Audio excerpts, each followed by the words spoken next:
Hey everybody, how's everybody doing out there? I think I'm doing this correctly. Grace and peace to you. I think we are live here on Facebook Live and Facebook Live and YouTube. It's good to be with you. Can you guys hear me out there?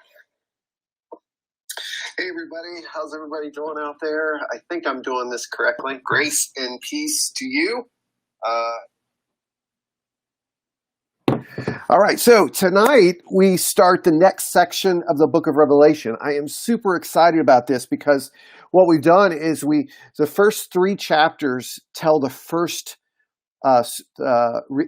retelling of the story, and then chapters 4 through 11 tell the story a different way, and then tonight we start the retelling of the victory of Jesus in the story of the cosmic war.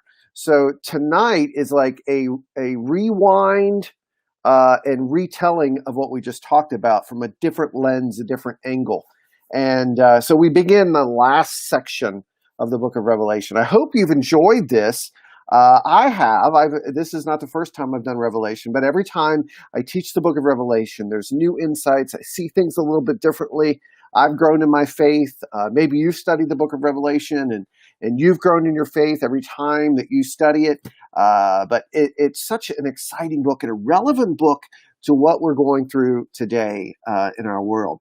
So just to recap, the person who wrote this letter is a guy named John. Now, John is a very common name in the biblical time period. A lot of people believe that this is the same John who was the beloved, who wrote the Gospel of John and the first three letters of John. And it's very possible. Now, some scholars believe that it's a different John. Either way, doesn't this person who wrote it seems to be writing in the same type of language that John the Beloved did. So we'll let scholars argue that out. Now, a guy named John, he was on the Isle of Patmos. Patmos would have been considered like a prison, and he was in prison on this island, Alcatraz, right? No, he was on this island in prison because he was preaching the gospel, and Caesar and the forces of empire arrested him and put him on this island. He has a vision, and he records this vision for 7 churches. Now, we studied these churches in somewhat detail during one of my first sermon series at Southside. We spent the summer in a series called The Red Balloon, and we went from week to week to week to talk about these different 7 churches. And then at the beginning of this Bible study, we kind of had a quick review of the 7 churches. But here's the thing. They are being persecuted or they're being tempted. And the idea here is compromise. So the Roman Empire is persecuting them and tempting them to submit to the way of life in the Roman Empire. They're being tested to see if they're faithful. So what does it look like to be faithful in a world that is unfaithful to God? What does it look like to be faithful to Jesus when everything around you is unfaithful to God?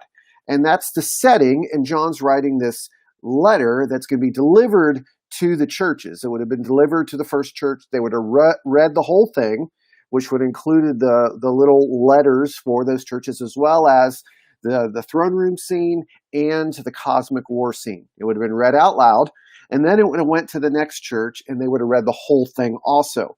And so what was said to one church was said to all churches. And so the 7 churches were in Asia Minor, which would have been modern-day Turkey. They were going through this compromise temptation. Some were successful. Most of them weren't. There was a challenge to most of the churches. Some compromised and gave in and became kind of this lukewarm, as it says to the Laodiceans. Some lost their first love, the Ephesian church. Some closed out people and excluded people from worship. Some people just let everybody in and anything goes. And it seemed like there was a lot of responses to the Roman Empire's influence. See, in that world, they had a propaganda that said, it was called the Pax Romana, which is the peace of Rome.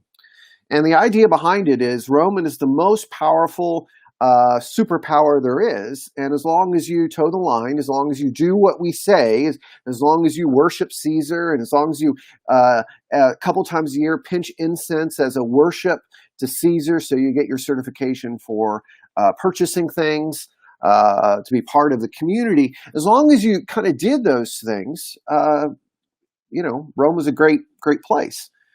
But there was this worship of Rome that became a problem, and the worship of Pax Romana. And if you didn't do that, they had a crucifix for you with your name on it outside the city. And so if you came to any of these cities, you would have seen crucifixes with naked people who have died, and the birds eating them. And that was the way that they kind of pushed their agenda. Their propaganda is the threat. So it was peace conditionally, right? And so those 7 churches are struggling. And so the question that the churches would have been wrestling with is, who's in control? Is it Caesar or God? And so the second part of the story is chapters 4 through 11, which we just finished, is the throne room scene in which God is in control. And it shows you what happens when God takes his hand off the steering wheel. As we talked about the 7 seals and the 7 trumpets, we see that creation is unraveling, right? Creation is being unmade. The 4 horsemen and the monsters, all of those things we talked about are signs of what happens when God lets us get what we want. He turns us over to our lusts and our desires. And so when he takes his hand off the steering wheel, and we take over as king, I'm talking humanity, or let the nations do it, it's just a disaster. And that's what we saw. Who can stand before the Lamb of God? And that was the Christians who remained faithful. The number 144,000 is not a literal number. It's a number that communicates a huge amount of people that were faithful, that were able to stand in faithfulness to God. And at the end of chapter 11, which we finished last week, it's all done. Jesus is king. The enemy has been defeated, and there's worship going on in heaven. It's all been taken care of. So it ends the way we hope it ends. God's on the throne, and the enemies are defeated. Now, what happens in this particular part of the story is there's a rewind. And he retells the story not in a throne room scene, but he retells the story in a cosmic war. And I think that this particular retelling of the story is fantastic. And you're going to be able to get the answers to these questions. The questions are, if God's on the throne, then why is there suffering? If God's on the throne, then why is there evil? And, you read the first scene, which is Jesus walking through the 7 lampstands, and that really doesn't answer the question. Then the throne room scene doesn't really answer the question either. So John goes and retells the story.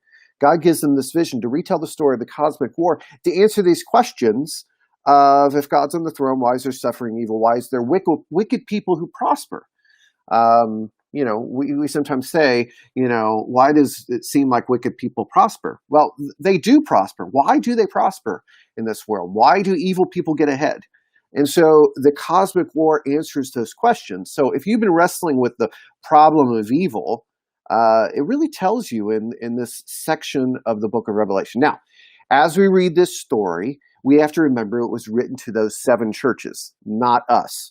It was written to them. So we're reading somebody else's mail. We're reading somebody else's letters.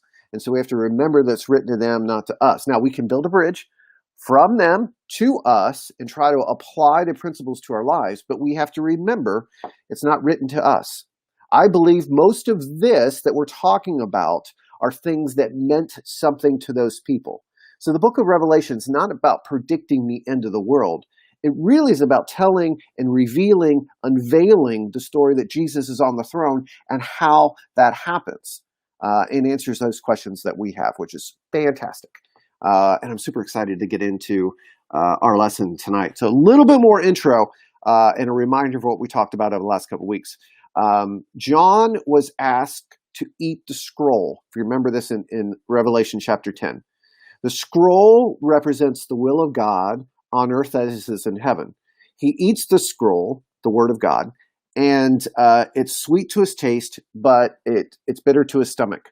Now, John is stepping into this prophetic role that Ezekiel is asked to eat the scroll. So he's stepping into a prophetic role. In fact, he's inviting all of us to step in this prophetic role of being a witness to the kingdom of God in the midst of evil. And so remember that as we're reading it, John is representing the prophetic tradition of not predicting the future, but speaking truth to power. He embodies this scroll. He eats it. It becomes part of him. And that's who we are. We're the witnesses, part of the two witnesses that we talked about last week. We are a part of the prophetic tradition of standing faithful in the midst of evil, in the midst of the powers of the nations that are speaking propaganda, and Christians are being fooled, and people are being fooled, and people are being oppressed. We're part of a prophetic tradition. Now, I say that because it's important that we realize we can't just read the book of Revelation and go, that's nice. Or we can't just read the book and we say, well, that's good information, nice facts, so I can tell my friends about it. And you still can't talk to your friends about it. But the purpose of reading this book is transformation. So I invite you to eat the scroll also, to become part of the prophetic tradition of being a part of the resistance to the powers of evil that exist in our world. And we have to remember to tell the truth, which is always about Jesus. It looks like Jesus. Anyway, you ready? All right. If you have your hand out, we're going to be talking about Satan tonight. I know that is an exciting topic. People love talking about the devil and Satan and discovering about that. So a little bit of pre-work that we have to do is to talk about the origin of Satan. Now, if you are like me, you probably have heard that Satan has the name Lucifer, which means morning star. And it's found in a passage of scripture in Isaiah chapter 14, and we're going to read it. I want to tell you the origin. The guy who developed this theory of Lucifer being a fallen angel is a guy named Origen. So the origin of the Lucifer story is written by a guy named Origen, and he was around 180 to 250 after Jesus, years after Jesus. And he was a part of the church in Egypt, Alexandria, that was looking at the Bible through the lens of allegory. And so instead of reading the Bible in historical context, which is what we do, they read the Bible and tried to come up with pictures out of the scriptures, even though it didn't really kind of match the context. And the story of Lucifer, even though Lucifer or Satan, and we're going to talk about that, is real and all of that, we're going to get into that tonight. This Lucifer story we're not really quite certain that Origen, when he came up with the name Lucifer, was really studying the scripture in context. So a lot of scholars, and I would agree with them, debate this. So maybe Satan has a different role than maybe what you were told. And this might blow your mind, or maybe you've heard this already. So let me read where Origen came up with this Lucifer thought here. In Isaiah chapter 14, verses 12 to 15, and it's on the right column there. It says, "How are you fallen from heaven, O day star, son of the dawn? How you are cut down to the ground, you who laid the nations low. You said in your heart, I will ascend to heaven. I will raise my throne above the stars of God. I will ascend to the tops of the clouds. I'll make myself like the Most High. But you are brought down to Sheol," which would have been kind of like the Old Testament version of hell, "to the depths of the pit." Now, I read that, I'm like, well, yeah, it sounds like a fallen angel, Lucifer, right? In Latin, which the translation that Origen was a part of, called the Vulgate, the term "O day star, son of dawn" would have been the word in Latin Lucifer. So that's where we got this. He translated the Bible from Hebrew to Latin, and that's what that word is. So He read that, and it looks like it talks about a fallen angel, so it must be a fallen angel. So that's where we get Lucifer. Now, if we study Isaiah, that chapter in context, so let's open our Bibles and look up Isaiah. And I want you to tell me, as we read Isaiah 14, as I read it, what do you think the historical context is of Lucifer, or that phrase, morning star or day star? Read it. We're going to read it in context. And I want you to see if Origen was just kind of making something up here, or it's true. All right. So I'm going to read Isaiah chapter 14, verse 1. And I'm just going to keep reading. See if you can pick out who Isaiah is talking about. And it kind of picks up here. You'll catch it. Verse number 1. The Lord will have compassion on Jacob, will again choose Israel, and will give them rest in their land. Immigrants will join them and attach themselves to the house of Jacob. The peoples will take them and bring them into their own place. The house of Israel possess them as male and female slaves in the Lord's land, making captives of their captives and ruling their oppressors. So there, at least it seems like Israel's going to win the day here, right? And then verse number 3, when the Lord has given you rest from the pain and trouble, from the hard labor that you perform, you will take up this taunt against the king of Babylon. How the oppressor has ceased, how the flood has receded. The Lord has broken the staff of the wicked, the rod of tyrants that struck people in rage with ceaseless blows, that ruled nations with anger, with relentless aggression. All the earth rests quietly, then it breaks into song. Even the cypresses rejoice over you, the cedars of Lebanon, since you were laid low, no longer comes up against us. The underworld beneath becomes restless to greet your arrival. It awakens the ghosts, all the leaders of the earth. It makes the kings of the nation rise from their thrones. All of them speak and say to you, even you become weak like we are. You are the same as us. Your majesty has been brought down to the underworld along the sound of your harps. Under you is a bed of maggots, and worms are your blanket. Verse 12, how you have fallen from heaven, morning star, son of dawn. You are cut down the earth, helpless on your back. You said to yourself, I will climb up to heaven above God's stars. I will raise my throne. I'll sit on the mount of assembly at the heights of Zaphon. I will go down to the cloud tops. I'll be like the Most High. But down to the underworld you are brought, to the depths of the pit.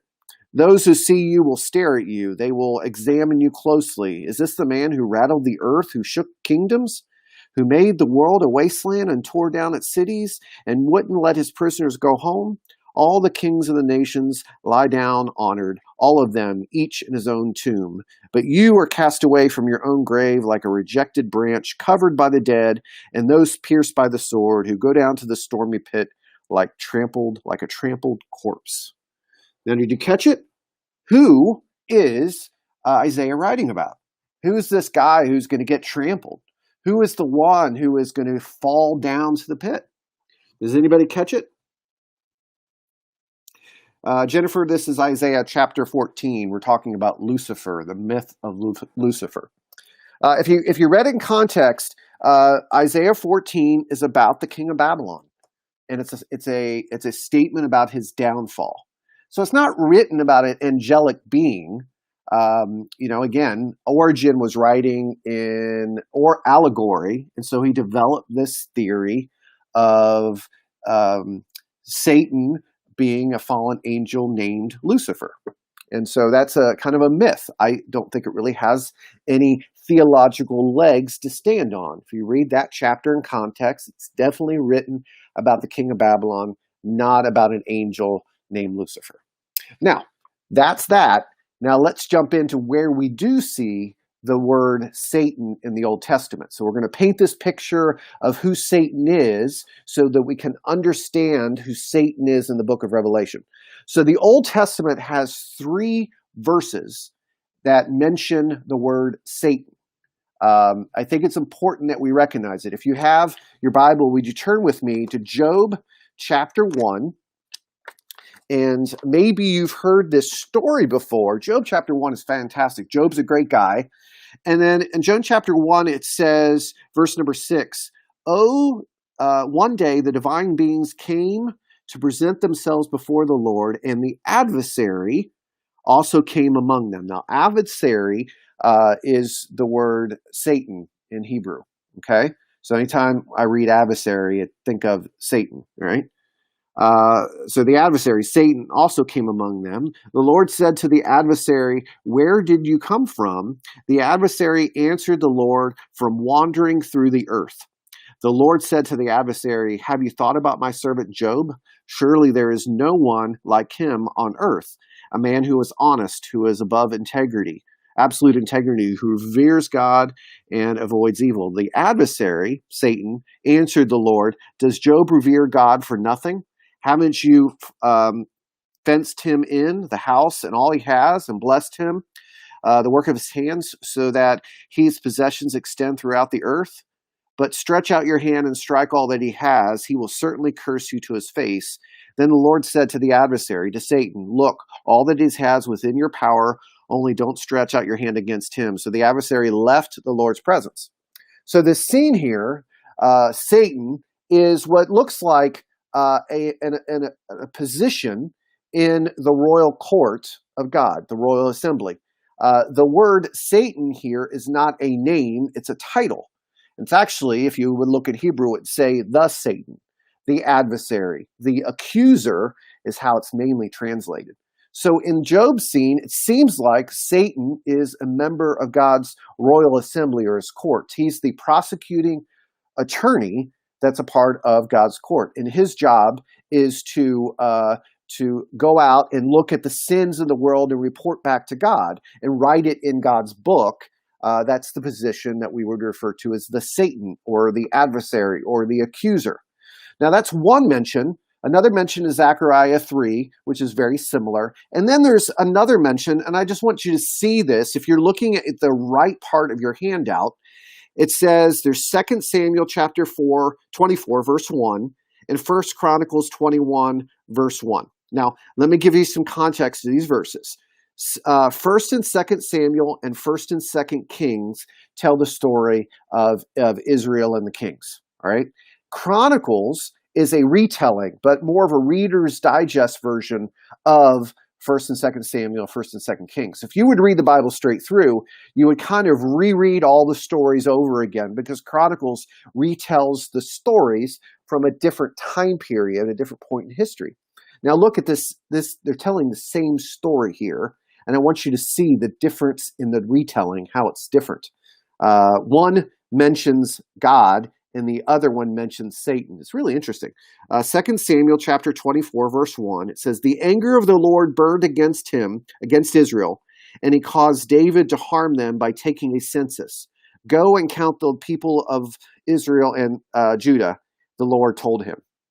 So the anger of the Lord burned against Israel and caused David to go take a census. Now, I'm not sure really what the census is as far as, how that's implemented, and that's a bad news. But anyway, 1 Chronicles 21, verse 1 tells the same idea that we just read about, but it changes the characters. It says, Satan rose up against Israel and caused David to take a census of the people of Israel.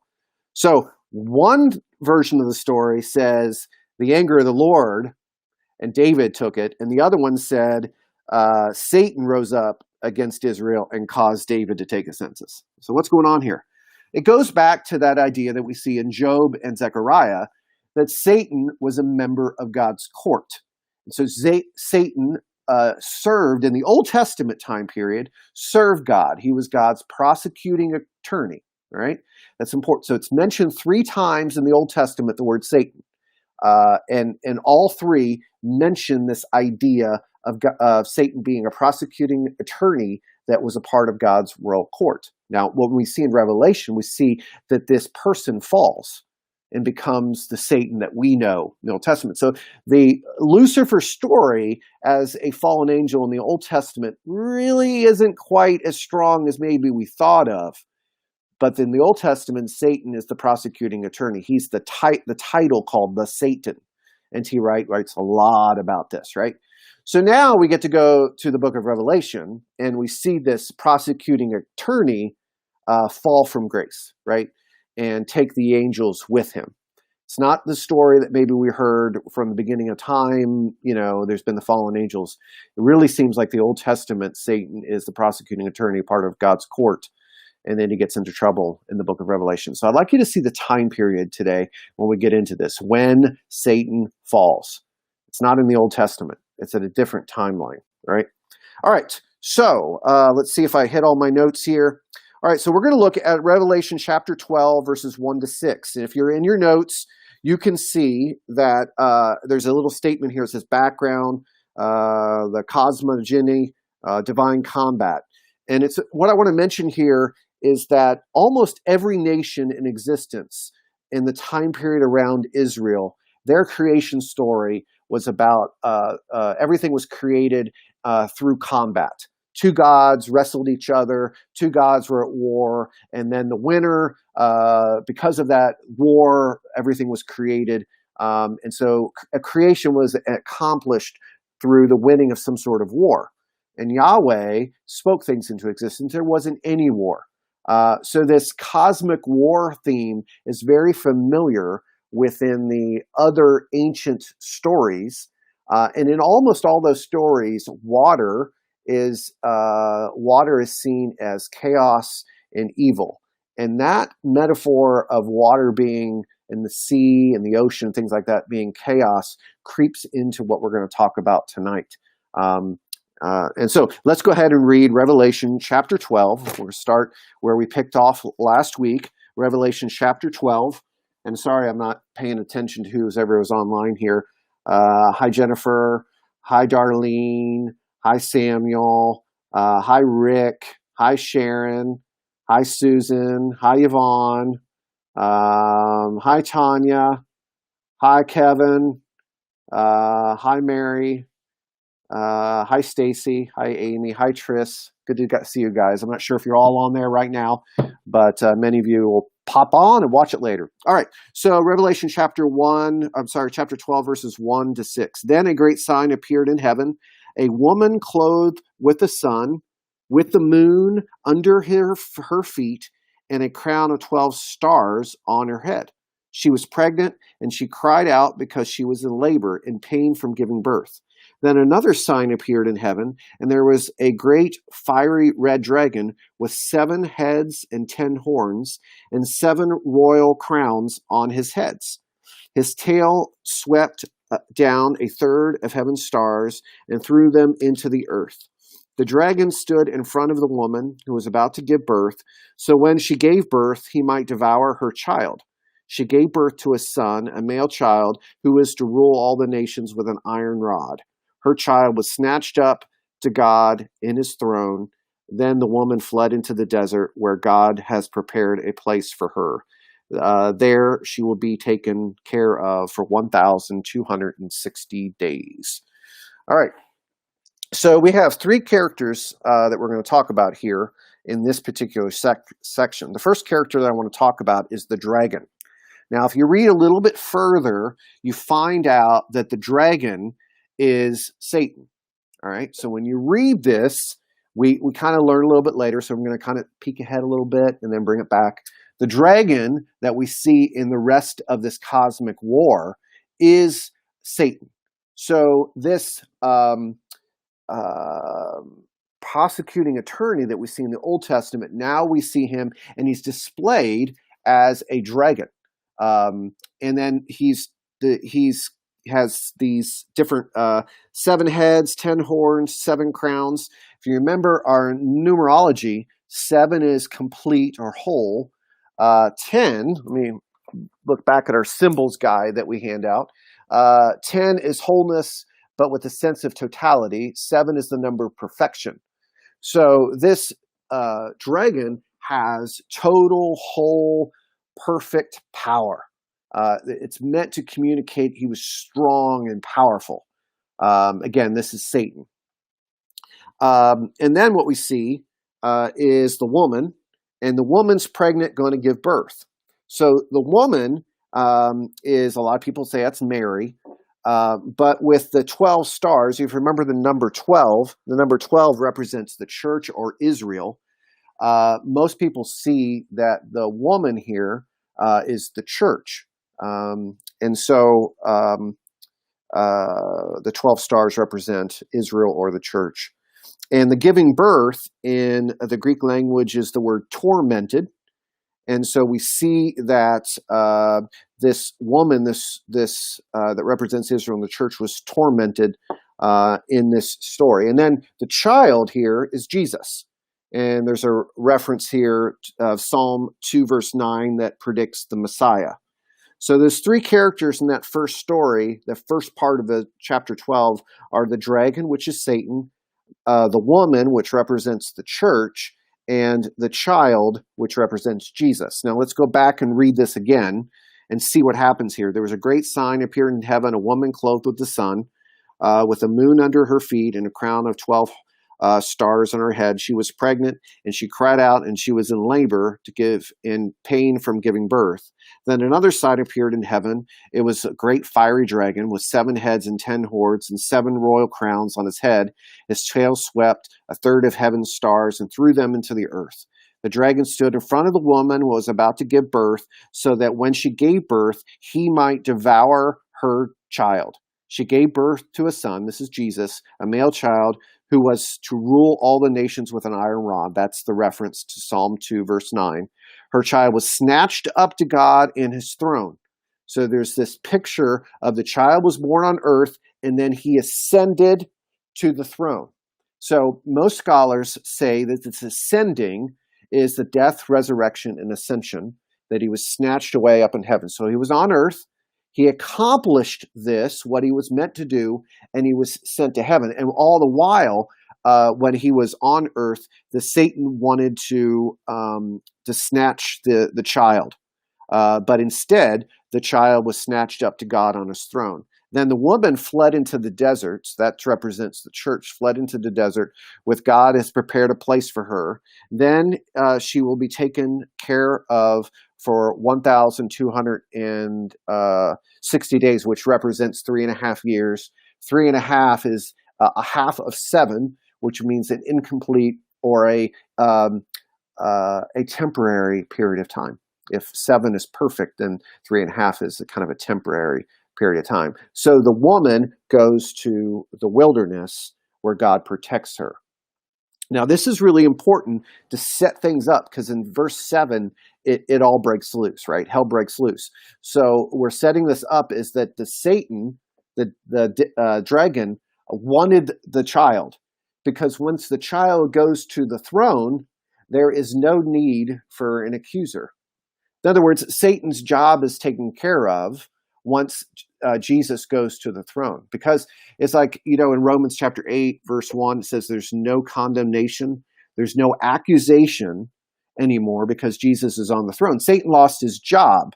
And so Satan doesn't want Jesus to rise to the throne, because Satan will lose his job as the accuser, the Satan, the adversary.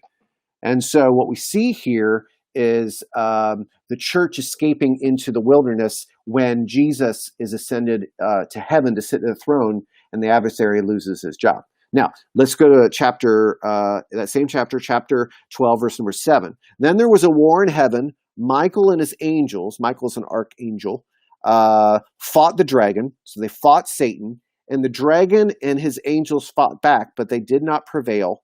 And there was no longer any place for them in heaven. This is that point. There was no longer any place for Satan anymore because of Jesus taking his job. So the dragon was thrown down. The old snake, who is called the devil, the Satan, the deceiver of the whole world, was thrown down to earth, and his angels are thrown down with him. Then I heard a loud voice in heaven say, "Now the salvation and power of the kingdom of our God and the authority of his Christ have come. The accuser of our brothers and sisters, who accuses them day and night before our God, has been thrown down. They gained the victory over him on account of the blood of the Lamb and the word of their witness," the word of the testimony in other translations.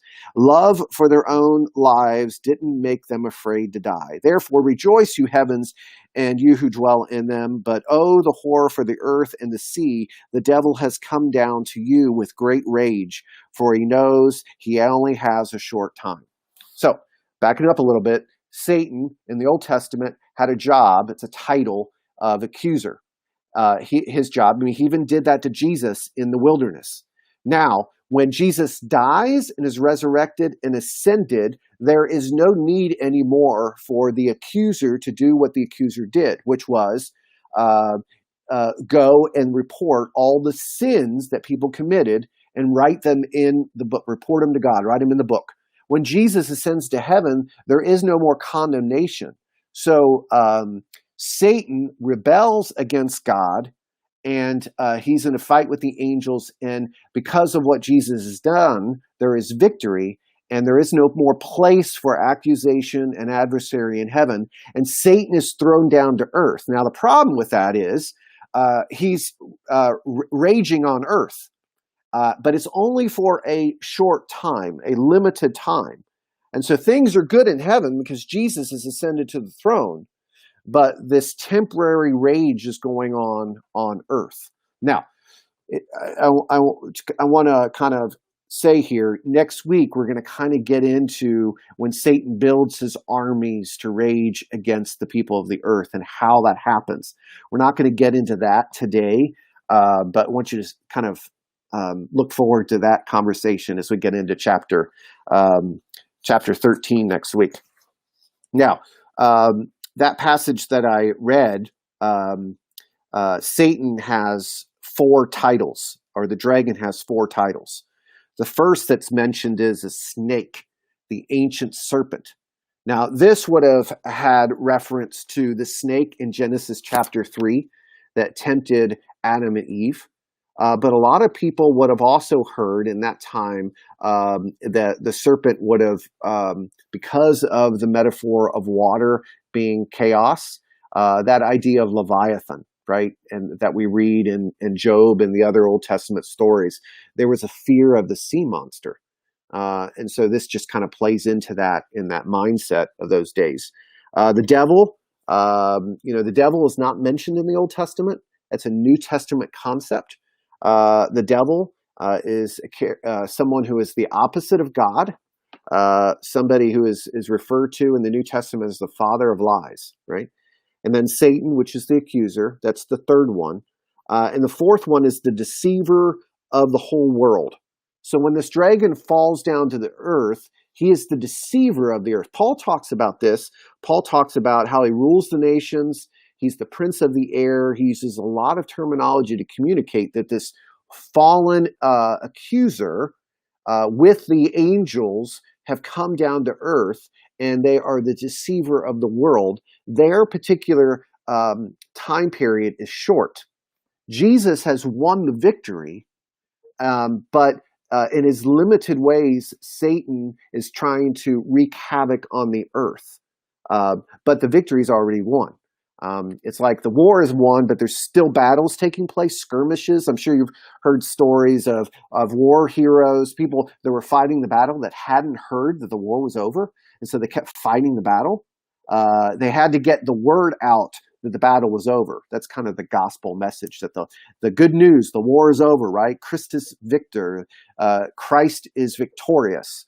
That's an incredibly powerful thought. That's the good news. Jesus has won the day. And so the gospel has to be spread to fill the whole earth so everyone hears. But until then, there's all these skirmishes because not everyone knows that the war is over. So Satan, the dragon, devil, the deceiver, is going to do everything he possibly can. And that's the reason why in that hymn that we read up until verse 12, it talks about, verse 12, it says, "Oh no, the horror of the earth and sea. The devil has come down to you with great rage, for he knows that he only has a short time." So the woman is in the desert. We talked about that. The woman is the desert. So if the woman is the church, or the woman is in the desert, and if you remember the symbolism of desert or wilderness in the Old Testament and the New Testament, it's very powerful because it communicates the church. These 7 churches are kind of in the wilderness during this time period. Wilderness is a temporary time period. It's the 40 years in the Old Testament where Israel wandered, right? It's the 40 days that Jesus was in the wilderness and was tempted as he fasted. The Spirit led him there. And so this wilderness time period is a temporary time period. And during that time period, The Old Testament, Israel learned how to trust God, how to obey God. In the New Testament, we see that Jesus was tested for 40 days and was victorious. So the wilderness isn't a bad thing. Even Hosea talks about the wilderness being a good thing. The wilderness is a period, a place where God speaks to us and works to us. And this woman was protected in the wilderness. So the church, in that period, those 7 churches are kind of like they're in the wilderness. It's a temporary period. We don't like it, but God works in that wilderness time period. And so that's the metaphor there that we see. So Jesus is victorious. They're praising God during this hymn. Because the accuser has no place anymore, he's thrown down to earth and he's raging. The whole time Jesus is on the throne. His death, resurrection, and ascension has produced the victory. It's the good news that needs to be spread through the earth. And so the church is the witness of the good news. They're even willing to risk their lives for this witness. Now, it's interesting. It says that verse number 11, they gained the victory over him on account of the blood of the Lamb and the word of their testimony. Or it says in my translation of their witness. Now, that word witness in Greek is martyrs, which means martyr. And so, in other words, they gain their victory through their witness or their martyrdom. They're willing to stand up to the enemy to speak the good news, the truth that Jesus has won, to witness. Now, what does Satan want to do here? We'll get into more of this next week. But if he's the deceiver, he's the father of lies, he wants to keep people in these 7 churches from testifying the faithfulness of God, that Jesus is on the throne. In other words, this compromise and persecution that is going on in the 7 churches is a plan from Satan to keep people from speaking the good news. Because once the good news spreads to fill the whole earth, Jesus will come back. And so Satan will do anything to keep that witness from happening. And that's what's going on in the 7 churches. They're not just facing the Roman Empire. There's something behind the Roman Empire that's pulling the strings, that's trying to affect the witness of the church. Like for me, now it's like, oh, that makes much more sense now. So there was a plan going on in the 7 churches. It wasn't just the Roman Empire. It was Satan that was pulling the strings, causing the Roman Empire to affect the witness and reduce the ability for the church, the 144,000 in those days, which symbolizes a lot of people, to do what they were called to do. Remember, John ate the scroll, which represents the will of God on earth as it is in heaven. He embodied it, which was a symbolism of all the church. The 2 witnesses, 2 represents the church, embodies it so that they are able to speak the truth to the powers. So what does Satan want? Satan does not want them to speak the truth. Satan wants them to accommodate into the Roman Empire, wants them to water down, wants them to become lukewarm, wants them to lose their first love. And so what we got on here is a war versus the witnessing versus the lies, right? And so Satan's strategy is all about lies, keeping you from witnessing. I'm really talking about the 7 churches, but when you apply it to us, Satan is still trying to get us to stop witnessing. He wants us to accommodate into the culture around us, to the empire, whatever empire, modern day empire we live in. So we are lukewarm, or we lose our first love, or we stop speaking truth to power. Anyway, I got to pause and get a drink of water. I've been talking too long. Is there an amen in the crowd? I know Jennifer's going to say amen.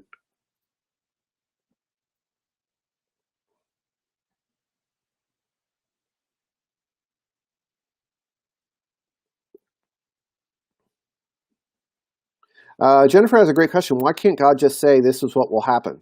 Pay attention and be wise. Why all the symbolism and numbers and stuff? Doesn't it just confuse people? Absolutely, it confuses people. Remember, this is a type of literature that was popular in those days. It was a way to speak truth to power without putting names down. We're going to talk about in a couple of weeks this number 666, the number of the beast, which we've kind of let out. When you take the numbers and add them up, most scholars say that represents Nero, right? Caesar Nero.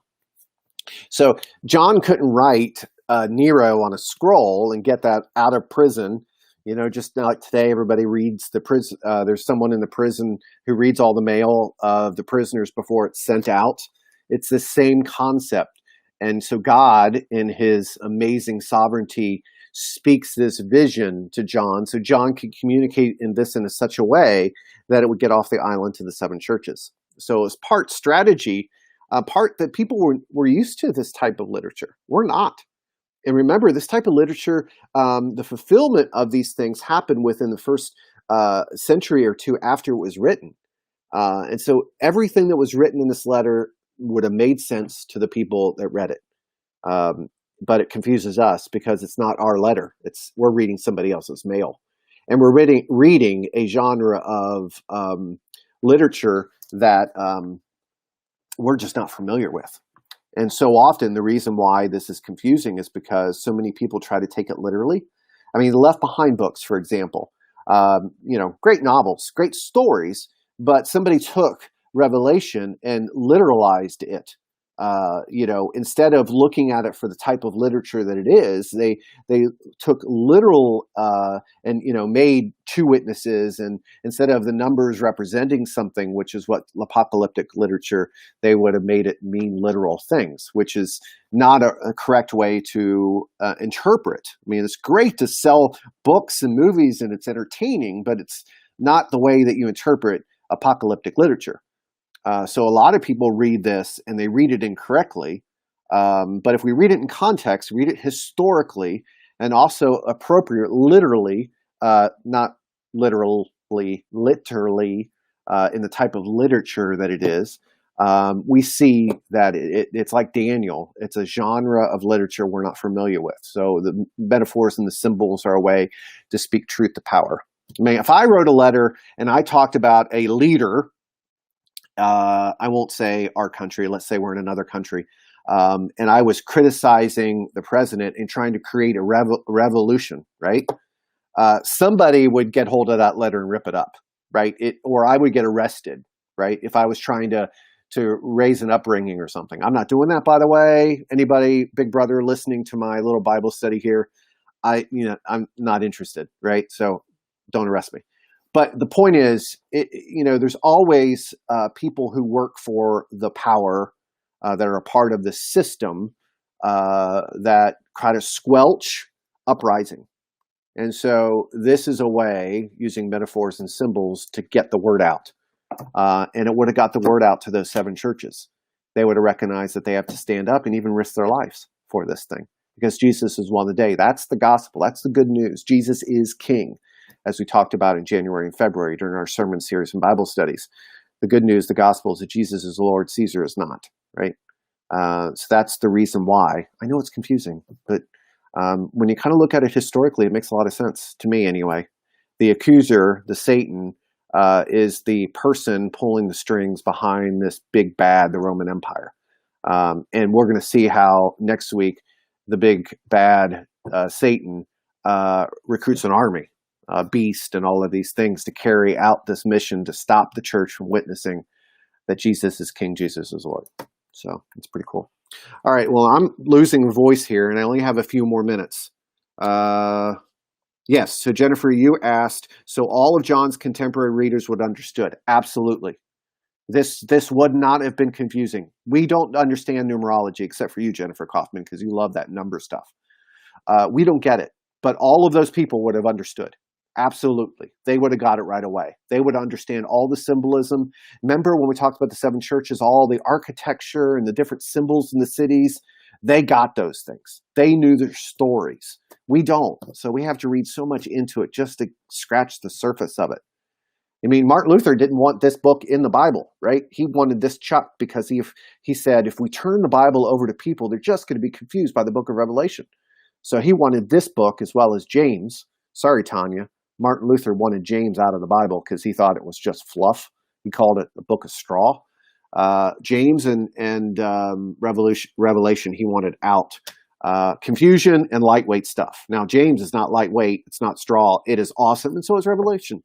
It's a great book. All right, let me finish up. All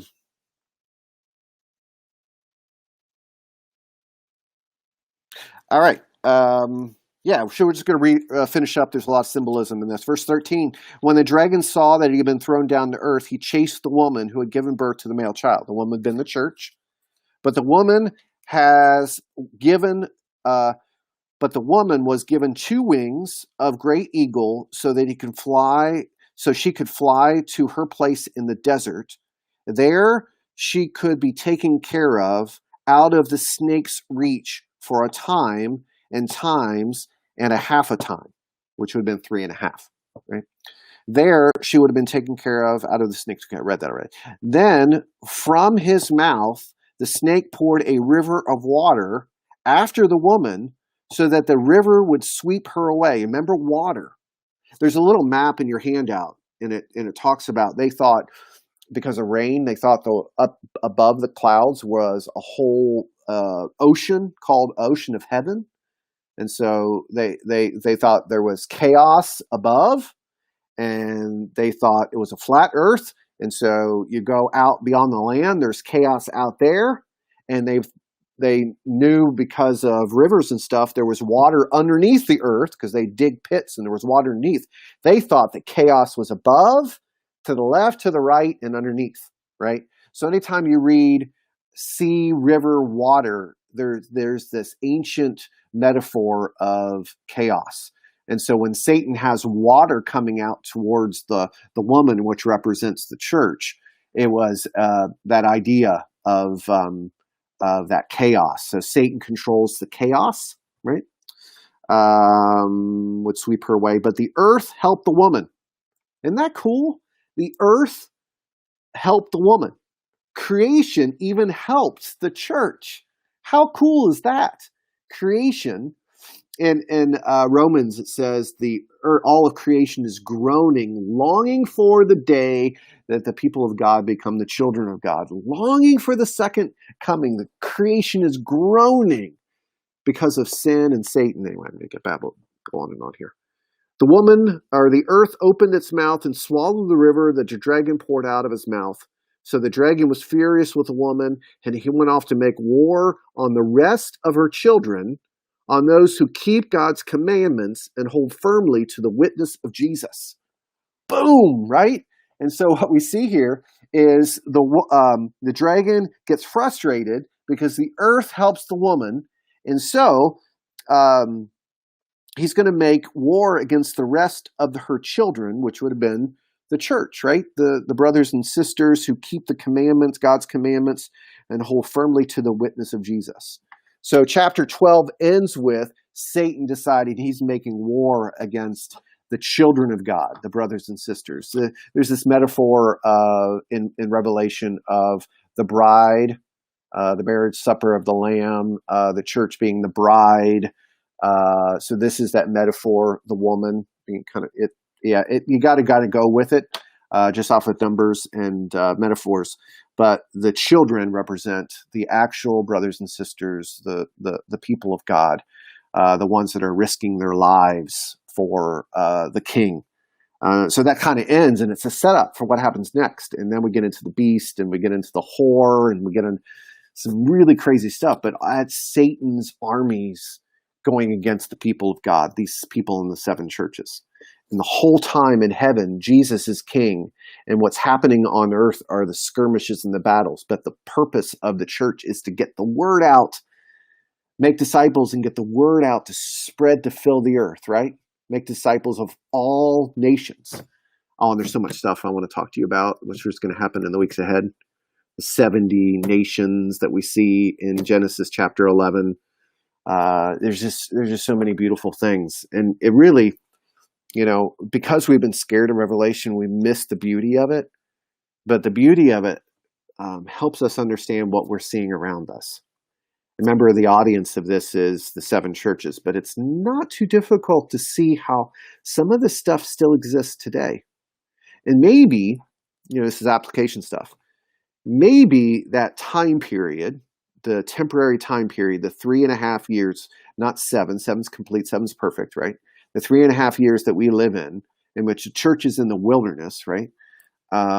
Maybe this is the period of time that we are called to witness, that we embody the scroll, even though it's sweet to the mouth, bitter to the stomach, because the news that we got to share, we got to speak truth to power and tell people that Jesus is king, right?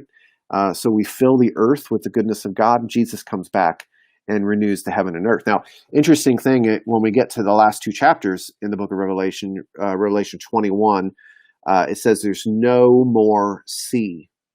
In the new heavens and the new earth, when the new Jerusalem comes down, right, and Jesus dwells with humanity forever in the renewed Eden, New Jerusalem, there is no more sea. So that metaphor, Satan is destroyed in the lake of fire, right, and there's no more sea.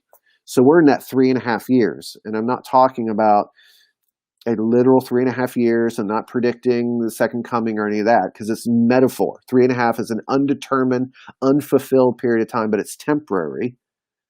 And we're like in the wilderness. And as we talk about that in Lent, the wilderness isn't fun, but God speaks to us in the wilderness and gives us this mission to go and change the world. And I've been babbling, so forgive me for that. I don't know what everybody's responded to. Tanya said, "Oh no." Hopefully that's not because it's bad preaching or something. And then Jennifer says, "Well, that's embarrassing. I don't know the context on that. Am I being embarrassing? I probably am embarrassing, aren't I? Yeah, probably. Yeah, very good. Whole bunch of people out there watching. I don't know if you're watching now. It says there's 5 people watching. I don't know which 5 are watching. I don't have much control of this thing. I'm filling in for Kevin. Kevin's not feeling well tonight, so he's such a great guy. He didn't want me to catch whatever he has. Just a bug. But so I'm doing this in my bedroom, and so anyway, I don't have the fancy stuff that Kevin does. So I'm trying to do my thing here. But anyway, that's all I got. So chapter 12 is the setup of the cosmic war. And so we understand who Satan is. He was the adversary in the Old Testament. And when does he fall? He falls not in the Old Testament. He falls at the ascension of Christ. When Jesus comes to heaven after the death and resurrection, there is no more room for Satan in heaven. And so Satan falls and rages on earth.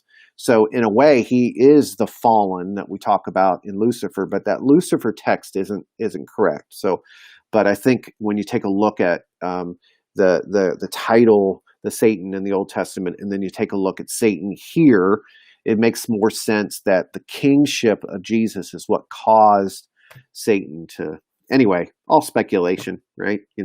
Anytime we're getting into this kind of this space, we're speculating. This isn't, I'm not 1,000% right on this stuff. I just read a billion commentaries and listen to some really smart people to try to help figure this out. And I teach you based on what I'm learning. God's speaking to me. But it seems to make sense to me. And this idea that Satan is like the lion roaring on earth, devouring, right?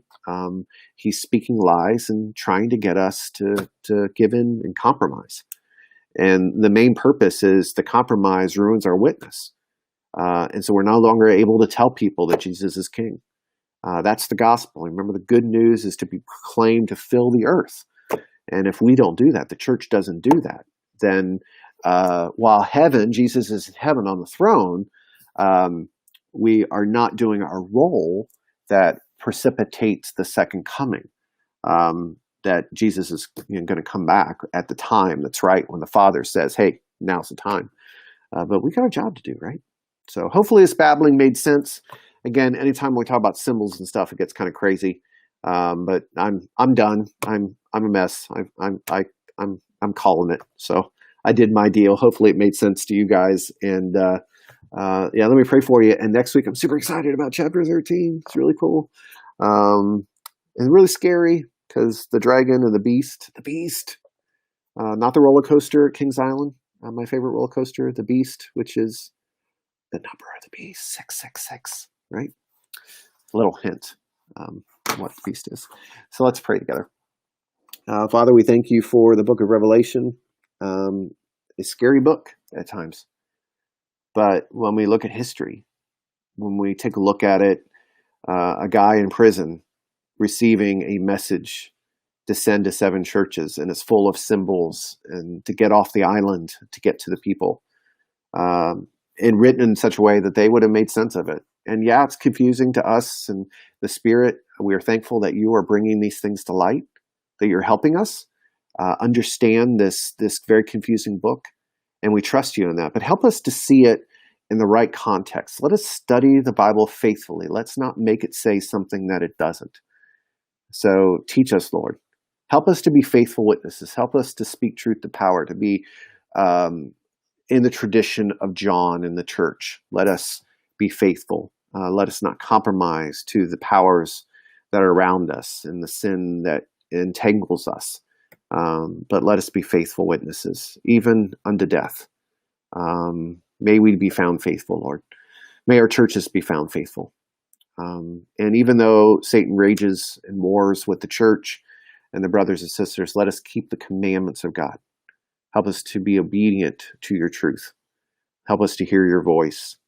And I pray you be with my brothers and sisters today that are facing the temptations, the struggles. I pray you be with everyone that watched tonight, whether they watched a minute or the whole deal. I pray you be with them, bless their churches, help them be faithful.